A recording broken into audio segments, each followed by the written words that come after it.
Foge, Horácio! Deixa comigo. Eu aguento a parada. Esta cabeleira é mágica. Que cabeleira? Esta! Ó.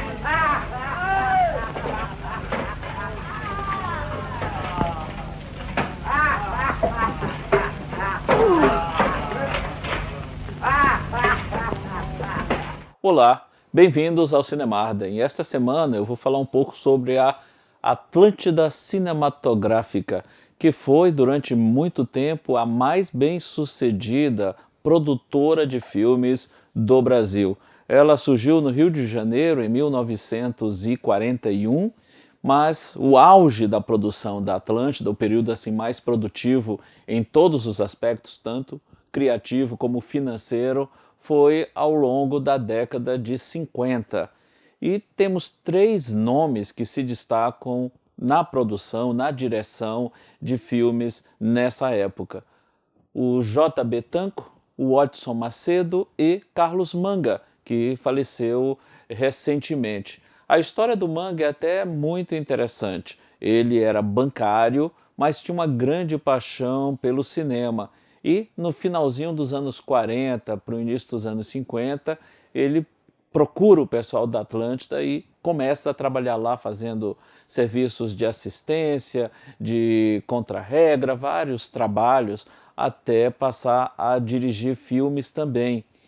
O curioso é que você pode até achar estranho hoje alguém dizer que existiu na história do cinema brasileiro um período em que os filmes nacionais competiam em pé de igualdade com os filmes estrangeiros e, em muitos casos, até obtinham uma bilheteria muito melhor que os filmes estrangeiros, em especial os filmes americanos.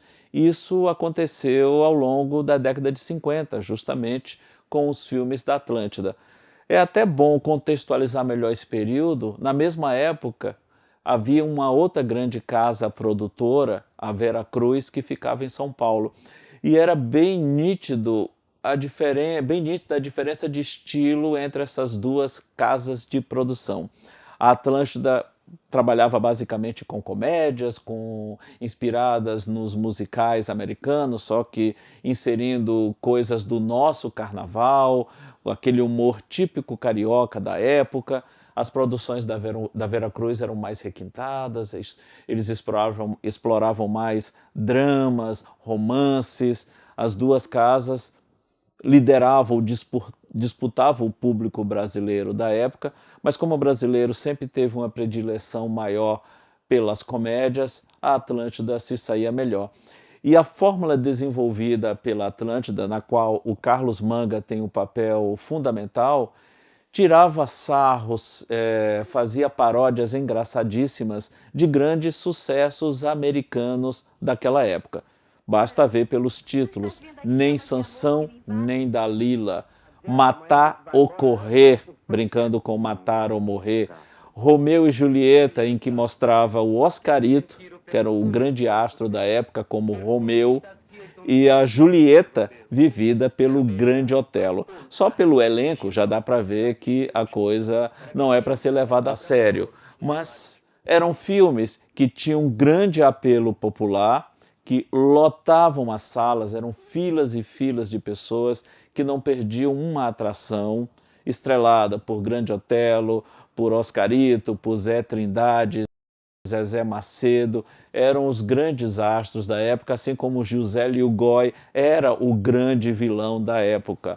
E foi esse período que teve, a partir de um determinado momento, o Carlos Manga à frente, que tornou as produções da Atlântida esse grande sucesso de público que eles obtiveram naquele período. Com o fim da Atlântida, quando ela começou a perder força no início da década de 60, teve também a questão do golpe militar e o surgimento do cinema novo. O Manga termina migrando para a televisão. Vai para a televisão a convite de um dos grandes amigos dele, o Chico Anísio, dirigir o programa do Chicanismo na extinta TV Tupi. Naquela época ele explora uma novidade tecnológica que ninguém usava ainda, o videotape. Os programas de TV eram todos transmitidos ao vivo, eram gravados depois e reprisados, mas a primeira transmissão era ao vivo. Então, com o artifício do videotape, esses programas passaram a ser gravados, a ter trucagens inseridas nele, o que deu uma dinâmica, uma agilidade muito maior aos programas. E o Manga, a partir daí, desenvolveu uma longa carreira na televisão. No primeiro momento em programas de humor, depois na Rede Globo, na linha de shows e, por último, na linha de novelas e minisséries.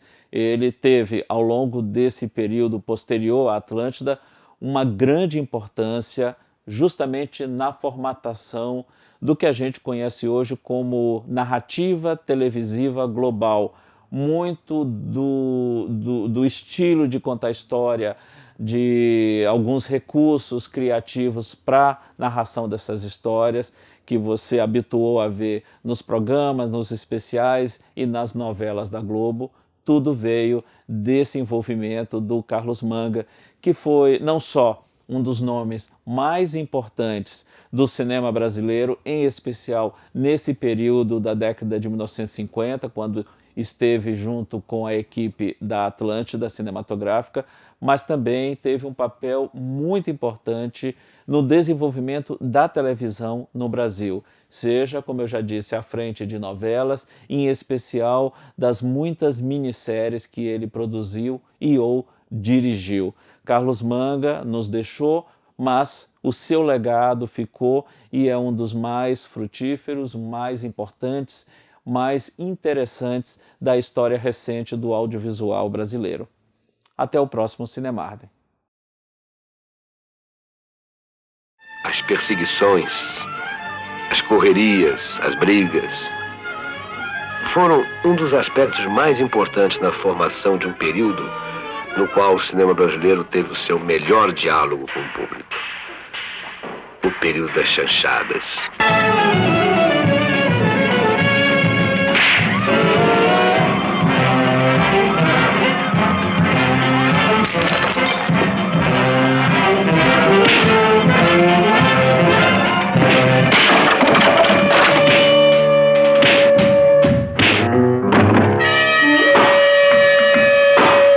Calma que eu chego para as duas.